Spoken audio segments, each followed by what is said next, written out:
भगवान पीता रात्रि सरदोत फुल मल्लिका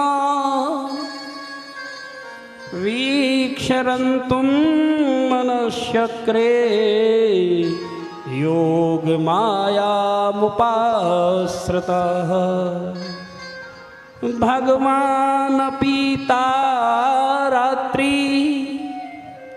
उस रात्रि में भगवान का मन हुआ। अनुमना, वेदों ने भगवान को अनुमना कहा है, लेकिन आज भगवान का मन हुआ। क्या करने के लिए? रास के लिए भगवान का मन किया। तो उस दिन भगवान ने किया क्या? सरदोत फुल मल्लिका वीक्षरन्तुं मनश्चक्रे योग माया मुपाश्रितः। योग माया कौन? योग माया श्री जी हैं, राधा रानी हैं। उनके चरणों में निवेदन किया, हे राधा जू हम में पात्रता दो। आज जिस पर कोई जो चीज जिस पर है वो उसी से तो मांगेगा। तो भगवान ने प्रार्थना करी। आज राधा जू ने कहा कि ठीक है श्याम सुंदर, तो ब्रजमंडल अपने दिव्य चिन्ह रूप में प्रकट हुआ।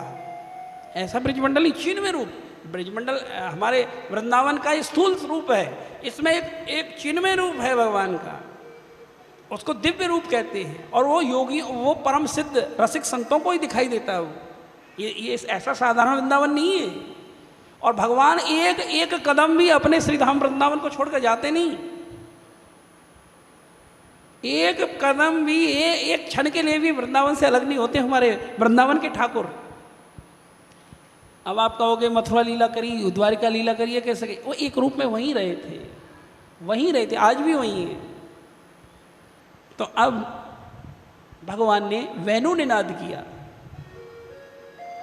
आज भगवान वेणु निनाद करते हैं, मुरली बजाते हैं। और भगवान की मुरली क्या टेरती है? राधा श्री राधा श्री राधा श्री राधा जाय श्याम मुरली में टेरत, यही तो कही है। लेकिन वैचित्री देखिए, कोई गोपी,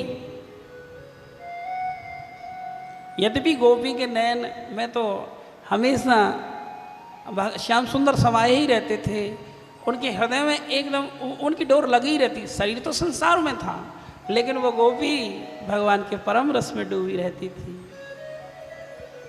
लेकिन जैसे ही वो वेणु निनाद, भगवान की वो मुरली की तान सुनी, ओहो। और वेणु क्या है? जिससे विषयानंद और ब्रह्मानंद अपनी समाधि छोड़कर परमानंद में डूबने लगे, वो वेणु निनाद होता है। सज्जनों, ये कथाएं भी वेणु निनाद होती हैं, ये भी आवाहन करती है भगवान से मिलने का। ऐसा नहीं रास हुआ था, रास आज भी हो रहा है, नित्य निरंतर हो रहा है। लेकिन समझने वाले सौभाग्यशाली को जीव है, जिनको सुनाई भी दे रहा है और दिखाई भी दे रहा है। तो उस मुरली ने किया क्या? निशम्य गीतम तदनंगवर्धनम ब्रज ए स्त्रिय कृष्ण गृहीत मानुषा आजग मुरण्यो अनबक्षितोद्दमाः सेयत्र कांतो जवलोल कुंडलाः। ओए होए, भगवान का वेणु निनाद हुआ। वेणु निनाद का मतलब वो प्रेम रस, और सब गोपियों को अपना अपना नाम सुनाई दिया। और अपना अपना नाम सुनाई दिया तो निशम्य गीतम तदनंग वर्धनम, अनंग वर्धनम, अर्थात उनके अंदर भगवान की प्रेमा भक्ति का एकदम सारी सीमाएं टूट गई। जो लोक मर्यादा थोड़ी बहुत थी वो भी टूट गई। अब लगता था गोविंद के बिना प्राण ही निकल जाएंगे। अब नहीं मिले तो ये जीवन संभव नहीं है। ये अनंग वर्धनम होता है। और ब्रज स्त्री कृष्ण गृहीत मानसा, अब भगवान श्री कृष्ण के परम प्रेम में वो मुरली की तान सुनकर वो जीव कृष्ण गृहीत मानसा हो गई थी। कृष्ण गृहीत मानसा का मतलब उनका पूरा मन बुद्धि चित्त भगवान के प्रेम में डूब गया था। अब उनका अपना जीवन नहीं रहा था, गोविंद से मिलन की एक ही इच्छा रह गई थी जीवन में, उसको कहते हैं गोपी भाव।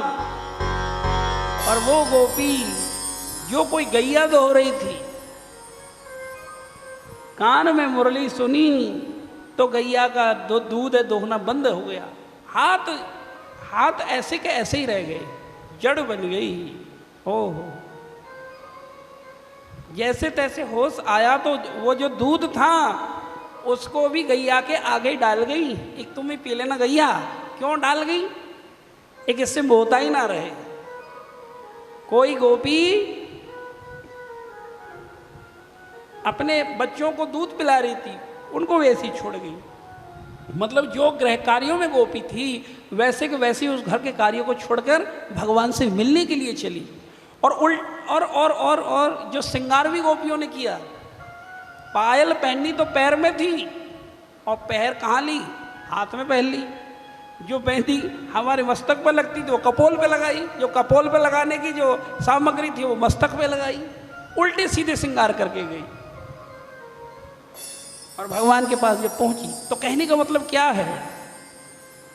कहने का मतलब ये है, एक भगवान के जो प्रेमी भक्तगण होते हैं, रसिकजन होते हैं, वो बहानेबाजी कतई नहीं करते गोपियों की तरह। वो तुरंत सत्संग में भगवत मिलन के लिए आगे आ ही जाते हैं। और जो अभी गोपी भक्त बने ही नहीं है उनको कोई बुला भी नहीं सकता। वो आएंगे तो वहाँ 10 मिनट बैठना मुश्किल हो जाएगा, वो फिर चले भी जाएंगे। प्रेम से कहिए राधे राधे। अब गोपियाँ भगवान के पास, और कुछ गोपियों को तो उनके घर वालों ने बंद कर दिया था, कुछ गोपियों को तो उनके घर वालों ने बंद कर दिया था। लेकिन गोपी भगवान के ध्यान में बैठी और एकदम विरह की अग्नि उनके हृदय में जागृत हुई। इतनी विरह की अग्नि जागृत हुई, इस शरीर को छोड़कर सबसे पहले भगवान के पास जा पहुंची गोपी।